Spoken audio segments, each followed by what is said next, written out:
In the year 2489, the galaxy was no longer divided by nations or ideologies. It was divided by species. The intergalactic concord governed more than 87 intelligent civilizations across 5 spiral arms, each with its own hierarchy, language, and definition of strength.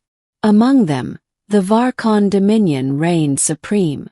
The Varkon were towering reptilian beings, muscles like woven steel cables, armor-plated skin that could stop a pulse cannon, and reflexes so fast they could catch plasma bolts midair. For centuries they had mocked the fragile creatures of Earth, the humans, calling them soft flesh, oxygen junkies, and accidentally intelligent primates. Humans, though, had something else: adaptability. It was the only reason they'd survived long enough to even be part of the Concord. Chapter 1: The Weakling. The Varkon military training station Carthol Prime floated in orbit above a dying red star. It was a place where warriors were made, or broken. The Dominion allowed only the fiercest soldiers to train there, and very few non-Varkans ever stepped foot inside. That changed when the Concord initiated the cross-species combat exchange program, a diplomatic experiment meant to foster understanding between species. Each species was allowed to send one representative. The humans sent Captain Elias Corrin, a 37-year-old ex-Special Forces operative.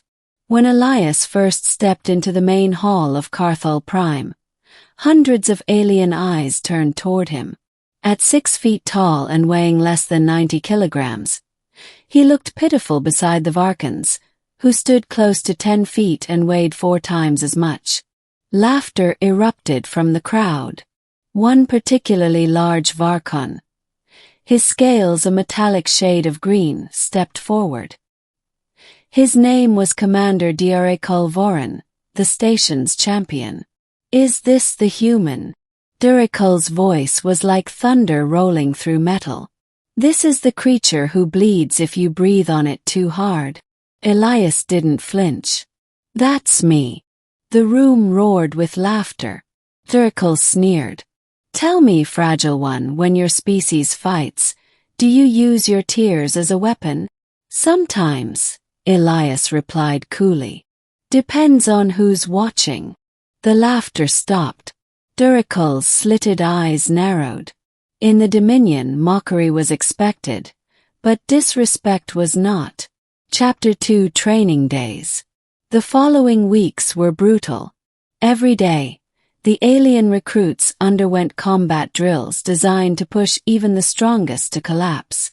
Elias was paired with Diarekul's Unit 4, cross-species observation. He was slower, weaker, and far less durable than anyone else. The Varkans could lift graviton weights that bent steel. Elias struggled with half their load. They sparred in zero-gravity chambers, on magnetic floors, even underwater. Every time Elias was knocked down, and every time he got back up. It was that persistence that began to gnaw at Diarekul. On the 10th day, during a group simulation against autonomous war drones, Elias used unorthodox tactics, improvised magnetic grenades, feints, and rapid terrain exploitation to outscore half the unit. The Varkans, who relied purely on brute strength, were infuriated. After the exercise, Diarekul confronted him in the locker hall. "You cheat," Diarekul growled. "You hide behind tricks instead of fighting like a warrior." Elias looked up, meeting his cold yellow eyes. "You call it cheating. I call it thinking." Diarekul slammed a clawed hand against the wall beside Elias's head, denting the metal. "You think your brain makes you strong. It only delays your death." Elias smiled faintly. "We'll see about that." Chapter 3: The Challenge. That night, as the red sun flickered through the observation dome, Diarekul made an announcement to the entire station. "I, Commander Diarekul Voran of the Dominion, challenge the human to trial combat. 1-on-1. to test whether the intelligence of soft flesh can stand against true power. A chorus of Varkans hissed in approval. Trial combat was sacred, an ancient duel governed by honor. The human would be allowed to decline, but doing so meant eternal shame. Elias accepted immediately. The duel was scheduled for the next solar cycle, in the Pit of Kar, a gravity-regulated combat arena used for high-level trials. Word spread across the station, and even through the Concorde's military network. A live broadcast was authorized. Billions would watch. Chapter 4. Before the Storm.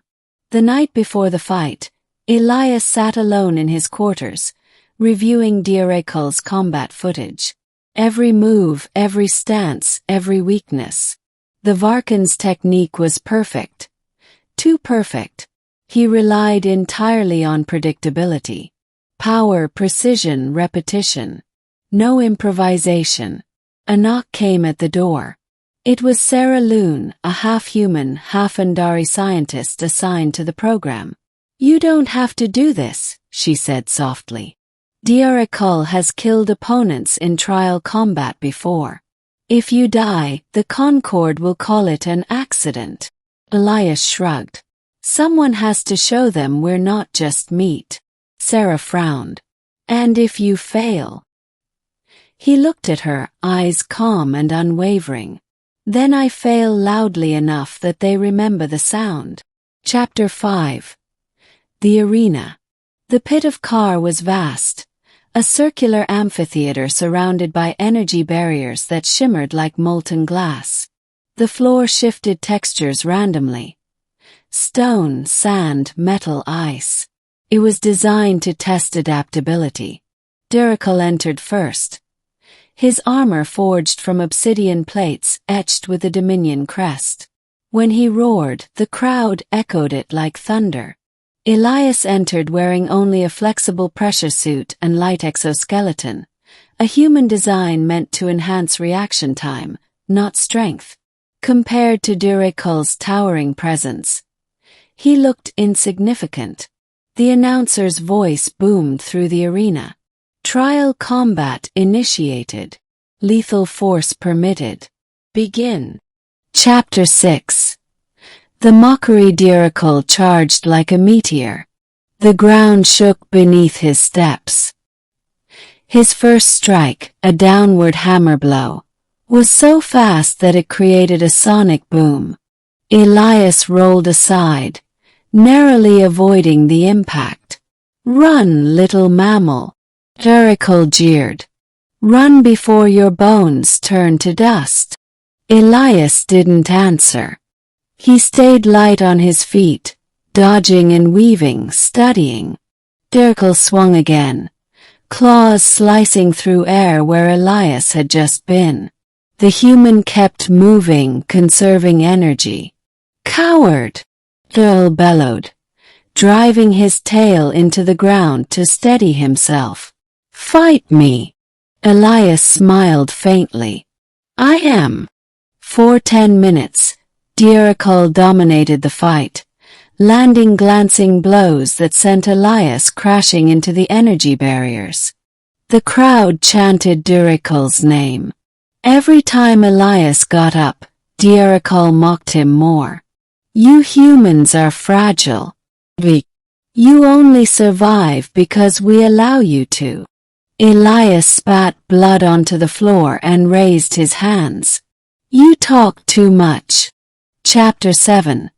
The turn. Diarekul lunged again, roaring, both arms swinging in a brutal double strike. That was the moment Elias had been waiting for. He sidestepped, not backward but forward, and slipped under the strike. His left hand shot up, palm striking a nerve cluster beneath Diarekul's rib plating. The Varkan gasped, momentarily stunned. Elias moved with surgical precision. In one fluid motion, he twisted his torso, hooked Diarekul's elbow joint, and applied leverage with his entire body weight. A loud, sickening crack echoed through the arena. Duracell roared in agony, dropping to one knee. His forearm hung limp, bones shattered. Gasps rippled through the crowd. Elias stepped back, breathing hard but steady. "One move," he said quietly. "That's all it takes." Duracell snarled, fury burning in his eyes. He charged again with his good arm, but now he was slower, unbalanced. Elias ducked under another strike, swept his legs, and slammed a precise kick into a pressure point near the knee joint. Another snap. The great warrior collapsed. The arena fell silent. Chapter 8. Understanding Elias didn't finish him off. He stepped back and waited, hands still raised. Duracell struggled to rise, humiliation twisting his features. His own soldiers watched in disbelief as the weak human stood over their broken champion. The announcer's voice trembled. "Combat terminated. Victor, Elias Corrin of Earth." For several long moments no one spoke.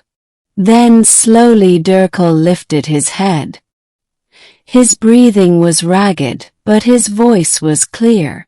"You could have killed me," he said. Elias nodded. "But that's not the point." Duracell's gaze wavered. "Then what is?" "That strength," Elias said quietly, "isn't about muscle or bone. It's about control. You fight to dominate. We fight to end the fight." For the first time, Duracell was silent. He bowed his head, a gesture of respect in Dominion culture. "You have my acknowledgement, human." Chapter 9. The aftermath news of the duel spread across the galaxy. The footage was dissected in every military academy, every diplomatic broadcast, every forum. The narrative changed overnight. Humans were no longer dismissed as weak. They were called calculating, dangerous, unpredictable. The Dominion High Council issued an unprecedented statement. "Strength manifests in many forms. We have witnessed one that does not roar, but it endures." Duracell was reassigned as liaison to the Concord's human division. When he met Elias weeks later at a diplomatic summit, his arm was still healing. "You taught me something," Duracell admitted. Elias smiled faintly. "What's that?" "That underestimating an opponent," the Varcon said, "is the first step toward defeat." Chapter 10. Legacy. Years later, when Elias retired from active duty, his name was entered into the Galactic archives of combat arts. Human martial academies across the colonies began teaching a new discipline inspired by his duel: adaptive kinetic strategy.